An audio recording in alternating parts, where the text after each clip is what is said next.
Hey, Dr. Fred, TMT.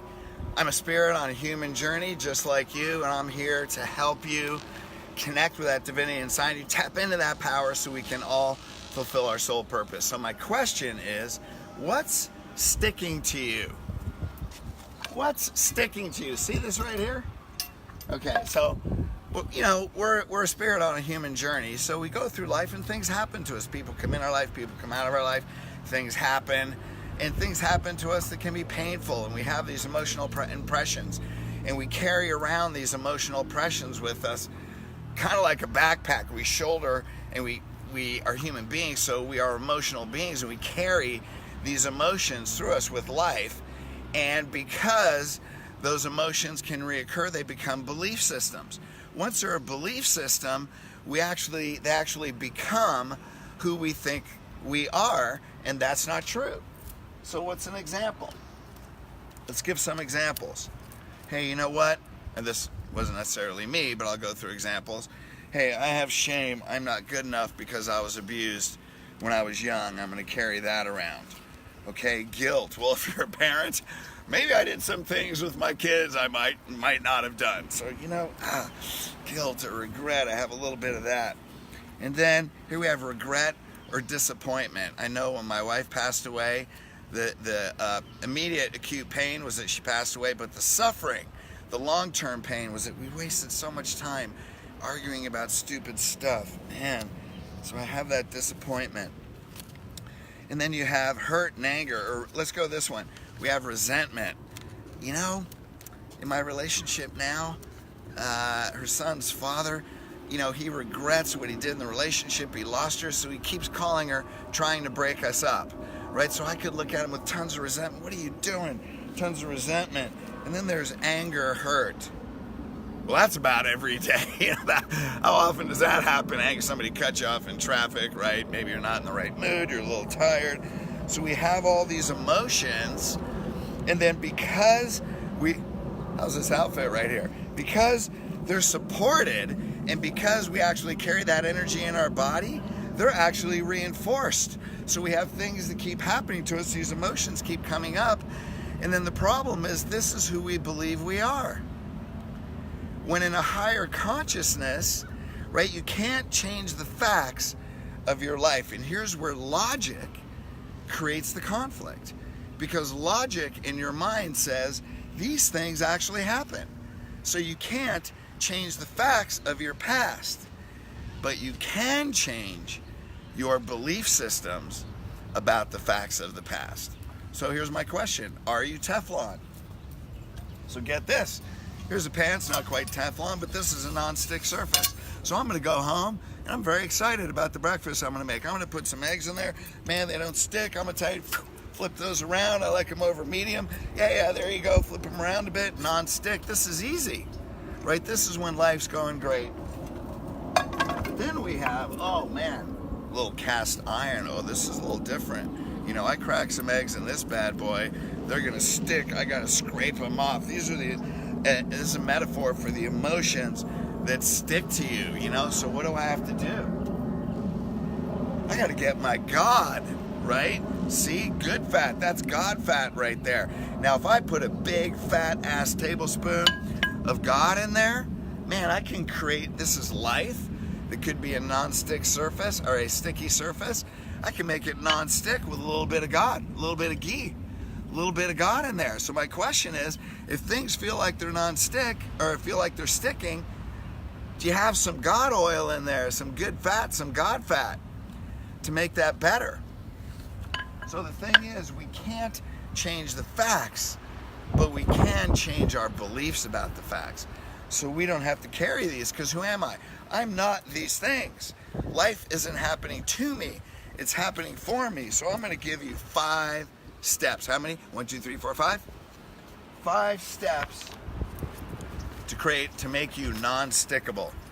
Actually, no, these anyway. So step 1, I'm going to monitor my physiology. How do I feel? Man, I'm hurt. I'm disappointed. I'm feeling that resentment. It keeps coming back up in my mind. So step 1, stop. Become mindful. Go into vertical time. Use your physiology. How do I feel? I feel hurt. I feel angry. right? I feel resentment. That guilt is coming back. Step 2, look objectively at how you feel and take responsibility. Yes, I am feeling that way, and this is what I'm creating. And now, if it's a pattern, if I notice, I can look objectively and I can say, you know, I feel this feeling a lot. This is a pattern. Step 3, what is the belief system underneath that pattern that keeps me stuck in this phase, keeps me stickable, that I keep creating this physiology and this emotion that may be hindering me from moving toward my soul purpose? So what's happening? Yeah, all of a sudden, man, I'm stickable. I need a little bit of this. So here we go. What's step 4? How can I look at this situation from a higher consciousness, from my divinity, because I've already accepted responsibility, say what belief system did I create? Responsibility is the first step in change, right? Then making it a must decision. What did I create, and how can I look at that from a higher consciousness and change that into a more empowering belief? So when I put some God, some good fat, some God fat in the pan, then I can take a limiting belief and make it an empowering belief that's moving me toward my soul purpose. Step 5, what am I going to do? So step 1, stop, become mindful. How do I feel? Step 2, look objectively at how I feel and then notice, is this a pattern? Step 3, what belief system is recreating that pattern and is it keeping me from moving on my soul purpose? Step 4, how do I change that into a more empowering belief because I created it? How do I change that into a more empowering belief that moves me toward my soul purpose? Step 5, what am I going to do? So here's what happens when we go through 5 steps. You know, maybe you're abused as a kid, but because you made it through the other side and you found the gift, that now my story helps other people. So I can actually have gratitude to transmit fear and pain into love. You know what? I can take that off. Guilt. Hey, you know what? Could be I could have done things a little different with my son. Fortunately, we have a loving relationship. We talked about it. I asked for forgiveness. You know, this was one that after his mom died, she actually passed away in our house. For probably 3 months afterwards, not only did I have to travel and get back on the road, but I couldn't be in my house. So about 4 months later, I had to sit down with my son and apologize and say, look, I had a really hard time. I'm sorry that I wasn't there for you every day. So through forgiveness, okay, I can let go of that. What else do we got? Disappointment. Oh man, you know, the disappointment of arguing over small things. But you know what I learned? It's not worth it. Just go back to love. Manage yourself. And if you don't like arguing and you don't feel connected, man, what do I have to do to be connected? Get over it, talk about it, verbalize it. You can agree to see things from different perspectives, but the majority of shit that we're fighting about, it ain't friggin' worth it. You know what I mean? So let's get back to love. Wow, that gets rid of the disappointment. Well, I don't have to do that. Anger, hurt. How about this one? Resentment. Well, you know what? The person's ex is trying to break up our relationship because he feels guilt and shame and disappointment and all this stuff over him, so we can look at it more compassionately. But the main thing is we have an agreement that we create a bubble. No person or condition outside of us can take us apart what's inside that bubble. The only thing that can fracture that bubble is what's between us. So we make that agreement, we set boundaries with other people and other conditions, we agree how to handle things, and then we keep unity. So this, I don't have to resent anybody. Why? Because we have healthy boundaries and total unity. Hurt and anger, well, that's all the time. You just got to manage yourself, get yourself into a peak state. But what's the bottom line? Man, now I don't carry any of this. Who am I?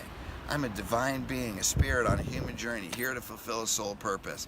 I have 5 steps that can change limiting, painful beliefs that prevent me from my soul purpose into empowering beliefs that lead me into fulfillment. How cool is that? 5 steps. Hey guys, I love and appreciate you. You know, I get comments all the time about how many people really are getting benefit from this. If they, you know, as we go through this journey together, it's truly an honor that we can do this together and we can elevate our consciousness together. So please share. I know this message needs to go around the world. Please share to at least 3 people. Share to at least 3 people and have them share to 3. Let's get this message around the world so we don't have to wear all this stuff. By the way, all this comes out of You Are More Powerful Than You Think. It's on Audible. Get it on youaremorepowerful.com. There is a life coaching online seminar system, the whole thing coming up. You guys will know about it. And I love you always. Thank you.